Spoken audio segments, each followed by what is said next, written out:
우리 자분들에게 다시 한번 인사할까요? 당신은 하나님의 예배자입니다. 네, 아멘이십니까? 정말 이 자리를 우리를 부르신 하나님의 뜻, 그 목적, 이 예배를 통하여서 우리를 향한 정체성을 잃지 않고 살아가는 우리 모두가 될 수 있기를 주님의 이름으로 축복합니다. 창립 40주년을 맞이하면서 우리 사랑교회가 이제 다시 40년을 바라보며 어떠한 교회로 이 땅을 살아가야 할 것인가, 지난 리처치, 비처치, 다시 교회가 되라는 주제를 갖고 여러분과 말씀을 나누었습니다. 오늘은 마지막 주제로 예배에 대한 이야기들을 여러분과 좀 함께 나눌 수 있었으면 좋겠습니다. 교회에 두 가지 중요한 기둥을 세운다면 여러분께 여러 번 말씀드렸습니다. 첫 번째는 선교의 기둥일 것입니다. 그럼 또 하나의 기둥은 무엇일까요? 예배의 기둥이 되어야 합니다. 무엇보다도 그래서 지난주에 우리 교회 안에 선교의 회심이 일어나야 함을, 그래서 우리가 예수님을 따라 말씀이 삶이 되는, 그래서 하울곡당에서 가장 사랑 넘치는 교회가 우리 사랑교회 공동체가 될 수 있기를 간절히 소원하는 마음을 여러분과 나누었습니다. 교회는요, 복음 위에 세워졌습니다. 그 복음 가운데, 복음의 회심 속에서 우리를 부르신 그 선교적 회심이 우리 공동체 안에 역동적으로 일어날 수 있기를 간절히 소원합니다. 교회는요, 그 선교적 회심뿐만 아니라 오늘 여러분과 함께 나눌 교회의 예배적 회심이 결국은 교회를 교회되게 하고 하나님의 나라를 이 땅 가운데 드러내는 그 역동적인 사역을 교회를 통하여서 하나님은 반드시 나타내실 줄로 믿습니다. 지난 40년 우리 사랑교회가 많은 어르신들과 성도님들의 헌신과 수고로 여기까지 올 수 있었습니다. 하지만 아직 우리의 목마름은 채워지지 않았고, 앞으로의 40년 하나님 앞에 더 아름답고 건강한 교회로 세워가는 우리 모두가 될 수 있기를 간절히 소원합니다. 그러기 위해서는 말씀 앞에서 오늘 또 우리의 자신을 비추어 보고, 말씀 앞에서 우리 사랑교회가 어디로 가고 있는지 점검되어지며, 말씀 속에서 우리의 원함, 나의 습관, 나의 욕망과 야망으로 교회를 끌고 가는 것이 아니라 하나님의 말씀 앞에서 오늘도 개혁되어지고 내일도 새로워지는 우리 사랑교회가 될 수 있기를 간절히 소원합니다. 개혁주의 전통은요, 한번 개혁된 교회는 언제나 하나님의 말씀에 따라 개혁되는 과정을 거쳐간다라고 이야기하고 있습니다. 그래서 날마다 말씀 앞에 우리의 자신을 비추어 보고, 오늘 우리의 삶, 우리의 말, 우리의 태도, 우리의 인격이 예수 그리스도를 따라가고 있는지를 점검해야 합니다. 공허한 외침, 아멘 소리가 크고 웅장한 것도 중요하지만 그 아멘이 우리의 심령과 마음 가운데 울림이 되어서 오늘 우리의 말, 우리의 표정, 우리의 삶과 인격이 예수를 따라갈 수 있는 그런 성도, 우리의 하나님의 말씀을 듣는 것에, 새로운 것을 깨닫는 것에 우리의 희열이 멈춰지는 것이 아니라 그 말씀을 우리의 삶으로 녹여내어서 하나님의 그 아름다운 모습들을 이 땅 가운데 보여줄 줄 아는 우리 사랑교회와 성도님들 되실 수 있기를 간절히 소원합니다. 그래서 날마다 교회의 근본적인 소명, 하나님의 선교로의 부르심을 자각하고 교회의 머리 되시고 주인 되신 예수 그리스도에 대해 신실하게 우리의 전 인격으로, 말과 행동으로 그분을 증거하는 우리 모두가 될 수만 있다면, 여러분, 이 하울곡당에서 하나님이 원하시는 그 영광스러운 그 일, 하나님이 여러분을 통하여서 사랑교회 가운데 반드시 이루실 줄로 믿습니다. 그러기 위해서 우리는 다시 새로운 40년을 바라보며 복음의 회심과 선교의 회심과 동일하게 오늘은 예배의 회심이 이 예배 가운데 있을 수 있기를 주님의 이름으로 축복합니다. 여러분께 아까 물었습니다. 우리에게 두 가지 중요한 기둥이 있는데 선교의 기둥이 있고, 하나는 뭐라고요? 예배의 기둥. 여러분, 두 가지가 있는데 무엇이 더 우선이 되어야 할까요? 투표하겠습니다. 선교다, 예배다. 야, 확실히 오늘 설교 주제를 아시는 것 같아요. 1부 때는 갈렸거든요. 2부 때는 예배로 드시더라고요. 맞습니다, 여러분. 여러분, 우리 안에 복음의 회심, 선교의 회심, 예배의 회심이 있어야 되는데, 우리에게 있어서 가장 교회에게 있어서 더 중요한 것, 우선 중요하다고 말할 수는 없지만 우리가 더 마음 가운데 심어야 될 것은 무엇입니까? 예배라는 것입니다. 존 파이퍼 목사는 이렇게 말합니다. 선교는 교회의 궁극적 목표가 아니다. 예배가 목표다. 예배가 없기 때문에 선교가 필요한 것이다. 궁극적인 목표는 선교가 아니라 예배이다. 왜냐하면 궁극적인 존재는 사람이 아니라 하나님이기 때문이다. 아멘이십니까? 궁극적인 존재는 사람이 아니라 누구이시기 때문입니까? 하나님이시기 때문입니다. 이 시대가 끝나고 구속받는 셀 수 없이 많은 이들이 하나님의 보좌 앞에서 머리를 조아리게 될 때 선교는 더 이상 존재하지 않을 것이다. 이는 일시적으로 필요한 것일 뿐이다. 그러나 예배는 영원히 남는다. 예배는 선교의 연료요 목표이다. 존 파이퍼 목사님께서 이렇게 말씀하셨습니다. 선교의 회심과 복음의 회심, 결국 그것은요 예배의 회심과 연결되어 있어야 합니다. 예배의 회심이 우리를 다시 복음 앞에 세울 것입니다. 예배가 살아나면 예수 그리스도의 은혜와 십자가의 그 능력이 오늘 우리에게 무엇을 말씀하시는지 예배 가운데 우리에게 다시 도전하실 줄로 믿습니다. 또한 그 복음의 회심과 예배 속에서 우리를 부르시는 그 선교적 삶으로 우리 사랑교회가 나아가게 될 때, 여러분 복음의 회심과 선교적 회심을 통하여서 또한 우리 사랑교회 안에 예배적인 회심이 일어나게 될 줄로 믿습니다. 그래서 이 선순환을 통하여서 우리 사랑교회가 어제보다 오늘, 오늘보다 내일 더 하나님이 꿈꾸시는 그 교회로 나아갈 수만 있다면, 여러분 우리 사랑교회를 통하여서 비록 이 하울곡 땅에서 우리의 이야기가 시작되지만 그 이야기를 통하여서 열방과 나라와 민족을 치유하고 회복하실 하나님의 역사가 여기서부터 시작된다는 사실을 믿음으로 바라보며 나아가는 우리 모두가 될 수 있기를 주님의 이름으로 축복합니다. 그렇다면 우리에게 필요한 그 예배의 회심을 위하여서 하나님이 원하시는 예배, 그것은 무엇일지 오늘 본문의 말씀을 통하여서 여러분과 함께 나눌 수 있기를 바랍니다. 오늘 본문은요 사마리아 우물가에서 예수님이 한 여인을 만난 이야기로 시작합니다. 이 여인은요 삶의 이야기가 많았던 여인인 것 같습니다. 무엇보다도 자기의 삶의 이야기를 누군가에게 들키고 싶지 않았고 누군가에게 내놓고 싶지 않았던 것 같습니다. 그래서 우물을 찾아갈 때도 사람들이 아무도 없는 그때에 그 우물에 가서 물을 기릅니다. 그곳에서 누구를 만나게 됩니까? 예수님을 만나게 됩니다. 예수님은요 그 여인이 말하지도 않았던, 하지만 그 여인이 그의 인생에서 직면하고 싶지 않았고 피하고 싶었던 그의 처지와 상황을 예수님이요 콕 집어서 말씀하십니다. 너에게 남편이 5명 있었는데 지금 너랑 사는 그 남자도 너의 누가 아니다? 남편이 아니다. 그 여인에게 있어서는 들추고 싶지 않았던 그의 삶의 처지와 현실, 마주하고 싶지 않았던 그 삶의 현실을 누가 직면케 하셨습니까? 예수님이 직면케 하셨습니다. 그 상황을 딱 경험하자마자 이 여인이 예수님을 향하여서 뭐라고 고백합니까? 오늘 본문 말씀 19절 말씀 함께 읽겠습니다. 시작. 여자가 말하였다. 선생님, 내가 보니 선생님은 예언자이십니다.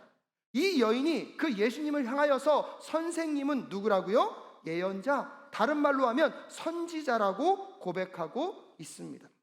왜냐하면 그 당시의 사람들은요 예언자라면, 선지자라면 사람들의 속마음까지 내다볼 수 있다고 믿었거든요. 근데 이 여인의 마음 가운데 꼭꼭 숨겨뒀고 누구에게도 말하지 않았던 그 상황을 누가 콕 집어서 말씀하십니까? 예수님이 콕 집어서 말씀하시니까 이 여인은 이 사람이 예언자, 선지자라는 것을 부정할 수가 없었던 것입니다. 그런데 여러분, 이 여인이 예언자라고 선지자라고 말하고 나서 오늘 보면 20절에 보면 뜬금없이 무엇에 대한 이야기를 합니까?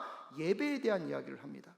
20절 말씀 함께 읽겠습니다. 시작. 우리 조상은 이 산에서 예배를 드렸는데 선생님네 사람들은 예배를 드려야 할 곳이 예루살렘에 있다고 합니다 라고 이야기하면서 예배에 대한 이야기를 하고 있습니다. 왜 이 여인은 갑자기 예배에 대한 이야기를 하고 있을까요? 어떤 성경학자들은 아마 자기가 들키고 싶지 않은 내용들을 들켰기 때문에 화제를 뭐 하고 싶어요? 전환하고 싶다는 거예요. 우리 아들이요, 저한테 뭔가를 열심히 이렇게 혼나다 보면 꼭 딴 얘기를 해요. 그 뜻은 뭐죠? 이제 끝내는 거 그만두고 뭐 하자? 다른 얘기 하자. 사람들은 당황스럽거나 자기가 직면하기 싫은 것을 만나게 되면 꼭 화제를 뭐 하고 싶죠? 전환하고 싶어요. 이 여인도 누구에게도 말하고 싶지 않았던 이 상황, 이것을 돌리고 싶으니까 갑자기 뜬금없이 뭘 묻습니까? 예배에 대해서 물었다고 하는 사람도 있습니다. 하지만 그렇다고 해석하기에는 예배를 물은 그 내용이 참 깊습니다. 이 여인이 예수님이 선지자, 예언자라는 것을 딱 알자마자 어떠한 장소를 묻고 있습니까? 예배의 장소를 묻고 있습니다. 예배의 장소를 물었다는 것은 이 여인도 바른 예배의 장소만 찾을 수만 있다면 나도 그 예배의 장소에 나아가서 내 죄의 문제를 해결하고 싶다. 본능적으로 알 수는 없지만 내 인생에 찾아온 이 고통의 이야기, 내 인생에 찾아온 이 슬픔의 이야기, 나 누구에게도 말하고 싶지 않은 이 절망의 이야기를 끝낼 수 있는 길은 내 죄의 문제를 해결받고 하나님께 나아가는 방법 외에는 없다는 것을 이 여인도 본능적으로 알고 있었던 것 같습니다. 왜요, 여러분? 그 당시 유대인들과 이스라엘 사람들이 제사를 드리기 위해서 성전에 갈 때 그냥 갑니까? 제물을 가지고 갑니까? 제물을 가지고 가요. 그 제물은 무슨 용도입니까? 내 죄가 이 제물에게 전가되어서 이 제물이 죽게 될 때에 누구의 죄가 사해집니까? 나의 죄가 사해집니다. 제사를 드리러 간다는 것, 예배를 드리러 간다는 것, 곧 거기서 나의 죄 씻음의 역사가 일어나는 곳임을 이 여인은 알고 있습니다. 그래서 예배할 장소를 찾는다는 것은 나도 죄임을 알고 있고 이 죄의 굴레가 해결받아야지 내 인생에 찾아오는 이 고통과 고난과 아픔의 이야기가 끊어질 수도 있겠다는 생각을 누가 한 것입니까? 이 여인이 하고 있었던 것 같습니다. 그래서 오늘 이 여인이 이야기하는 이 이야기 속에서 예배의 장소가 어디인지를 찾고 싶어 합니다. 그런데 오늘 이 여인의 질문 속에서 무엇을 알 수 있냐면 그 당시 사마리아 사람들과 유대 사람들 사이에서는 무슨 논쟁이 가장 심했냐면 장소에 대한 논쟁이 심했다는 것을 알 수가 있습니다. 20절에 보면 우리 조상은 이라면 얘기는 뭐예요? 이 여인의 조상을 말하는 거죠. 우리의 조상은 이 산에서 예배를 드려야 한다라고 말하고 있습니다. 여기서 이 여인이 말하고 있는 우리의 조상은 누구냐면 아브라함과 야곱입니다. 아브라함과 야곱이 모세오경에서 보면 제단을 쌓았던 곳이 그리심산이라고 많은 사람들이 추측하고 있습니다. 아브라함이 이삭을 바친 산도 그리심산이라고 예측하는 사람들이 많고요. 야곱이 하나님께 예배의 단을 쌓을 때도 그 산이 어디 산이라고요? 그리심산이라고 사마리아 사람들은 믿고 있었습니다.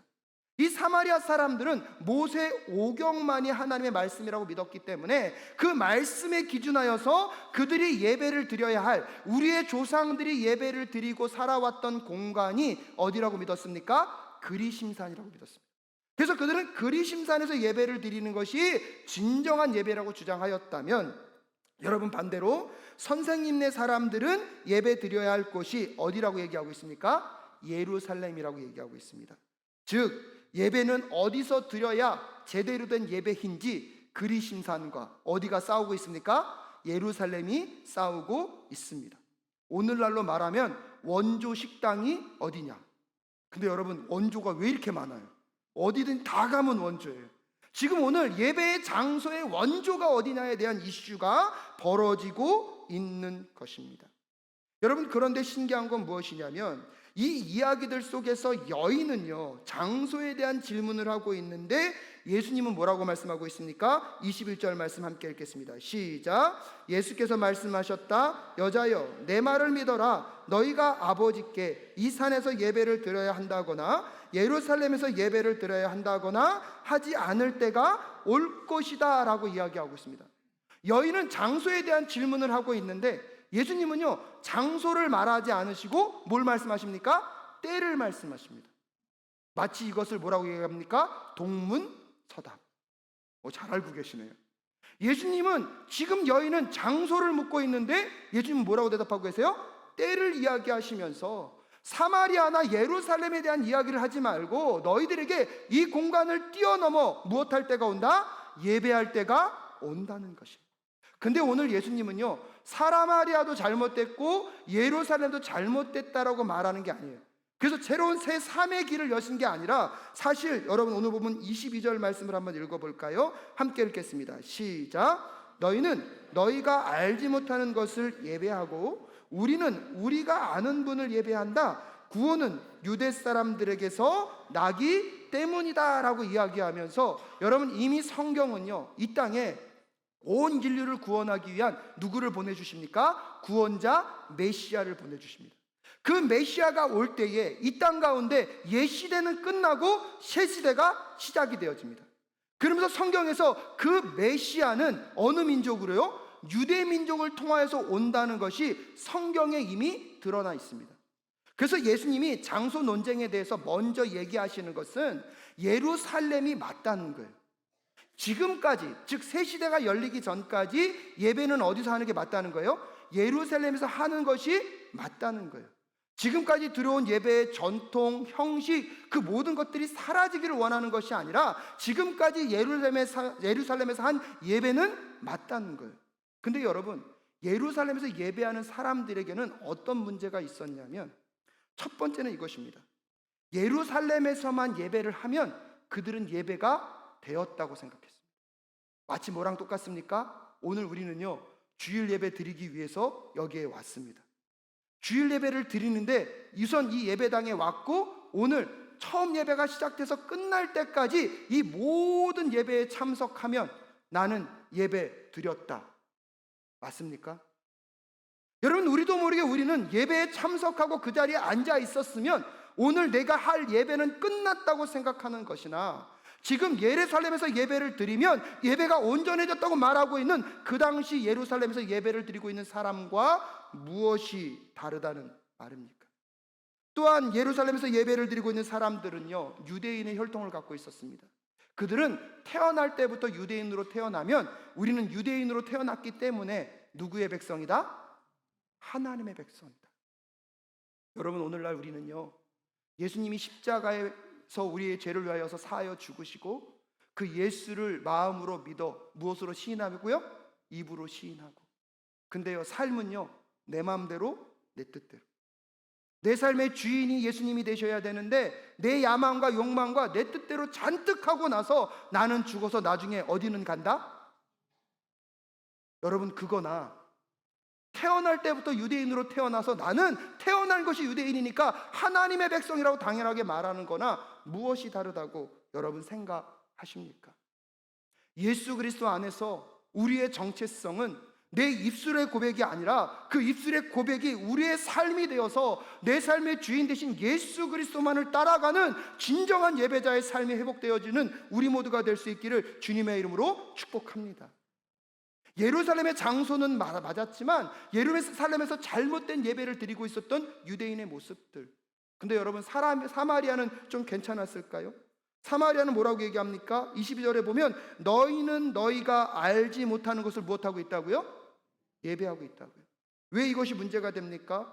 사마리아 사람들은요, 모세 오경만이 성경이라고 생각했어요. 성경 66권을 통하여서 하나님은 하나님 자신을 하나님이심을 계시하셨는데 모세 오경만을 붙잡고 있으면서 그들 스스로가 믿는 하나님을요, 계시하신 하나님을 믿는 게 아니라 누가 만들어낸 하나님이요? 내가 만들어낸 하나님, 내가 꿈꾸고 내가 원하고 내가 바라는 하나님을 하나님이라고 믿고 섬겼던 사마리아 사람들을 통하여서도 너희들도 하나님을 예배한다고 그러는데 알지 못하는 것을 무엇하고 있었다고요? 예배하고 있었다고 말씀하시는 이 하나님 예수님의 말씀이 오늘 우리에게도 도전될 수 있기를 주님의 이름으로 축복합니다. 예배당만 왔다 가는 예배자가 아니라 이 예배 가운데 영과 진리가 여러분의 심령과 마음을 변화시킬 수 있기를 주님의 이름으로 축복합니다. 내가 입술로 예수를 고백하였으니까 내 멋대로 내 마음대로 살아도 나는 나중에 죽어서 어디는 갈 수 있다? 천국은 갈 수 있다라는 그런 교만함이 아니라 그 십자가의 은혜와 사랑을 만났다면 그 십자가의 은혜와 사랑이 오늘도 내 삶을 한 걸음 한 걸음 더 십자가로 나아가게 하는 우리 모두가 될 수 있기를 주님의 이름으로 축복합니다. 천지만물을 창조하셨고 지금도 이 하늘과 땅을 통치하고 다스리시는 그 하나님을 더욱더 만나가고 알아가며 내가 원하는 하나님이 아니라 하나님, 성경이 계시하고 있는 그 하나님을 만나고 그분을 예배하는 우리 모두가 될 수 있기를 간절히 소원합니다. 그 새로운 그때가 오면 우리에게 그 예배가 가능하다는 것입니다. 그래서 23절 예수님이 이렇게 말씀하십니다. 함께 읽겠습니다. 시작. 참되게 예배를 드리는 사람들이 영과 진리로 아버지께 예배를 드릴 때가 온다. 지금이 바로 그때이다. 아버지께서는 이렇게 예배를 드리는 사람들을 찾으신다. 할렐루야. 진정한 예배를 얘기하면서 뭘 얘기하고 있습니까? 영과 진리를 얘기하고 있습니다. 예수님이 오셔서 온 인류랑 구원을 완성시키시고 여러분 또한 이 땅에 하나님의 나라의 새 시대를 여시고 나서 그때부터 새로운 시대의 예배는 무엇으로 드리는 예배입니까? 영과 진리로 드리는, 그 영과 진리로 드리게 될 때 장소나 형식이나 어떠한 모든 것들을 초월하여서 임재에 계신 하나님을 경험케 하고 그 하나님으로 우리의 삶을 변화시켜 가시는 그 진정한 예배가 우리 사랑교회 예배 되실 수 있기를 주님의 이름으로 축복합니다. 그렇다면 여러분, 그런 예배를 위하여서 우리에게 필요한 것이 무엇입니까? 첫 번째는요, 우리는 예수님을 참 주인으로 인정하는 예배자가 되어야 합니다. 아까도 말씀드렸다시피 구약시대에는요, 제사를 드리기 위해서 제물을 가지고 갔어야 했습니다. 하지만 완전한 제사장 되시고 우리의 대신엔 대속제물이 되신 예수님이 이 땅 가운데 오심으로 여러분 단 한 번의 제사로 완전히 이루셨습니다. 할렐루야. 그래서 예배로 나아올 때에 여러분 우리는 더 이상 제물이 필요치 않습니다. 왜요? 예수님이 우리의 무엇이 되어주셨기 때문에요? 제물이 되어주셨기 때문에. 그 예수님이 십자가에 죽으셨을 뿐만 아니라 부활하시고 승천하셔서 다시 오심을 약속하셨습니다. 할렐루야. 그렇기 때문에 그 예수를 믿는다는 것은 그분이 우리의 삶의 누구이심을요? 주인이심을 인정하는 것입니다. 날마다 나를 부인하고 예수 그리스도가 주인이심을 이 예배를 통해서 인정하는 자들만이 이곳에서 영과 진리로 예배할 수 있다는 사실을 꼭 깨달으실 수 있기를 주님의 이름으로 축복합니다. 근데 여러분, 왜 이게 중요하냐면 내가 예수님을 내 삶의 주인으로 모셔드렸어요. 내 힘으로 됩니까? 안 됩니까? 오직 누가 함께 하실 때요? 성령님이 함께 하실 때 가능한 거예요. 그래서 여러분, 그 예배자들, 즉 예수님이 내 삶의 주인임을 인정한 자들만이 두 번째인데요, 무엇으로 예배할 수 있습니까? 영으로 예배할 수 있습니다. 그 영은 누구이십니까? 성령 하나님이십니다. 영과 진리로 얘기할 때 이것을 괄을요 동격으로 말할 수도 있거든요. 영 곧 진리, 즉 성령은요 진리의 성령님이십니다. 아멘이십니까? 또한 이 성령님은요 치유하시는 성령님이시고요, 생명을 주시는 성령님이시고요, 회복하시는 성령님이신 줄로 믿습니다. 그래서 성령과 함께 예배할 때요, 여러분의 삶에 어떠한 절망과 어려움이, 힘겨움이 있다 할지라도 그 성령께서 반드시 살려내시고 회복시켜 가실 줄로 믿습니다. 그 영과 하는 예배가 회복되기만 하면 여러분 예배당 안에 들어올 때만 하더라도 내 마음과 심령이 죽을 것 같아요. 근데요, 무엇으로만 예배할 수 있다면? 영으로만 예배할 수 있다면 그 영은 어떤 영이라고요? 생명의 영, 살리는 영, 회복의 영, 치유의 영인 줄로 믿습니다. 그 성령과 함께 이곳에서 승리를 거두시고 여러분의 삶으로 나아가서도 그 성령님과 함께 예배하는 예배자들이 되실 수 있기를 주님의 이름으로 축복합니다. 최근에 성도님들이 너무나 많이 아프십니다. 최근에도 한 성도님이 근육통이 왔는데 원인을 알 수 없어요. 결국 원인을 찾다 보니까 근육 밑에 종양이 생긴 거예요. 종양을 찾아서 수술을 하고 제거했는데요, 척추암의 진단을 받으셨습니다. 이미 이전에 뇌종양을 겪으셨던 분이십니다. 근데 감사하게도 이 암이요 한 군데 다 모여 있는 거예요. 그래서 수술로 다 떼어내고 나서 항암 치료하지 않아도 된대요. 신방할 수 없으니까 어저께 전화로 기도해 드리면서, 근데요 전화 너머로 목사님 그렇게 바쁘신데 어떻게 저한테 전화까지 하셨냐고.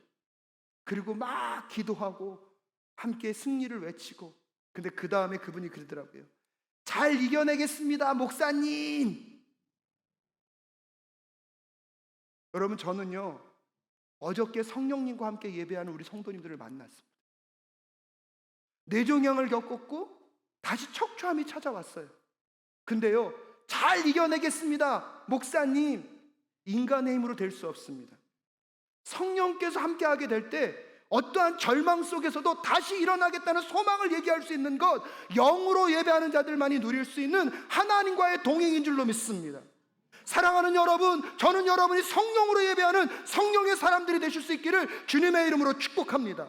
여기서 뜨겁게 예배함과 동시에 그 성령 하나님께서 여러분의 심령과 마음 가운데 함께 하셔서 어떠한 절망과 아픔과 고통과 죽음의 이야기 속에서도 성령 하나님은 생명의 하나님이시며 회복의 하나님이시며 치유의 하나님이심을 경험하며 여러분의 삶 속에서 그 성령과 함께 영으로 예배하는 그 사람들이 되실 수 있기를 주님의 이름으로 축복합니다. 세 번째로요, 우리는 진리로 예배해야 합니다. 여러분, 이 진리는 성령의 진리인과 동시에 또 다른 말로 하면 진리는 누구이십니까? 예수 그리스도이십니다.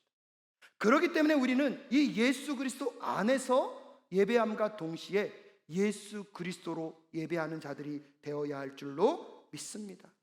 그것은 진리이신 예수 그리스도를 본받고 그분의 삶이 우리의 인격과 말과 태도에 배어나는 것입니다.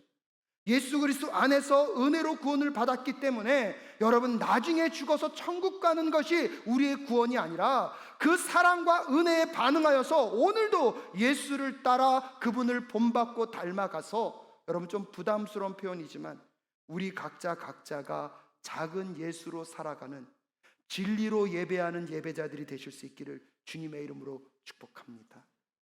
진리의 예배자들은 여러분이 알 수 없어요.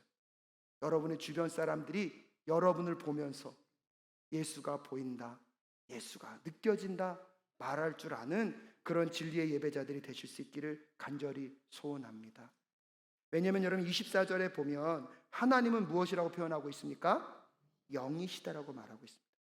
하나님이 영이시다는 것은 하나님은 이 세상 가운데 제한을 받지 않는다는 거예요. 하나님은 이 세상을요 초월하여 계시다는 거예요.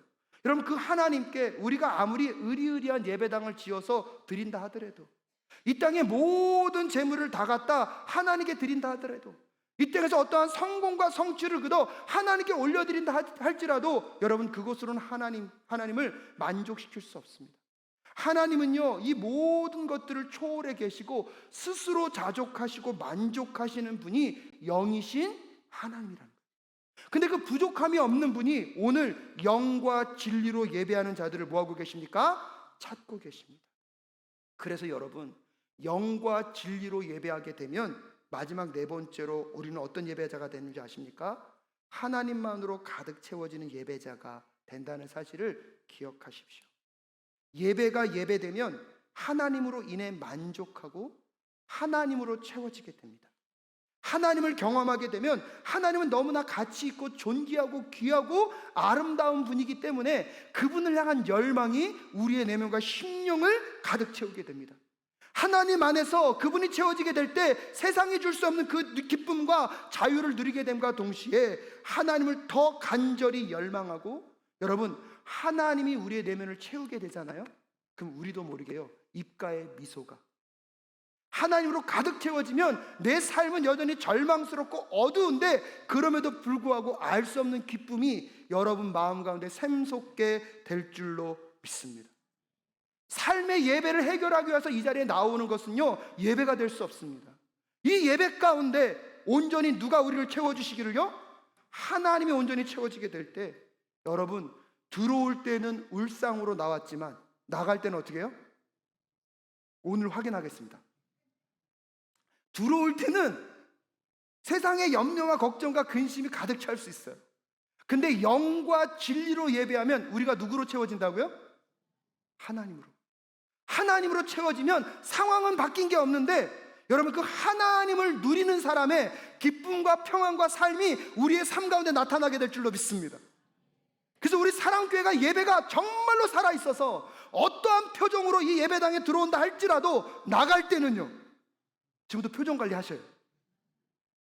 근데 여러분, 가식적인 표정 관리가 아니라 오늘 말씀을 마무리 지으면서 이 질문이 참 무겁더라고요. 예배가 끝났을 때 정말 하나님만이 나의 마음과 생각을 채웠던 예배가 있었는가? 예배가 끝나고 딱 나가는데 내 마음과 심령과 모든 것들이 누구만으로요? 하나님만으로. 여러분, 저도요, 설교 끝나고 예배 끝나면요, 오늘 성도님들의 반응은 어땠는지, 설교는 어땠는지, 오늘은 몇 명 참석했는지, 앞으로 사역은 어떻게 할 건지, 담임이 되고 나니까요, 생각들이 더 많아져요. 예배가 끝나고 나면 예배 가운데 누가 채워져야 되죠? 하나님만이 채워져야 되는데 더 많은 생각들이 제 마음을 채우고 있어요. 오늘 저는 여러분에게도 묻고 싶습니다. 예배가 끝났을 때 오늘 찬양 좀 하던데, 오늘 목사님 설교, 야 오늘은 좀 덜 소리 질렀다, 야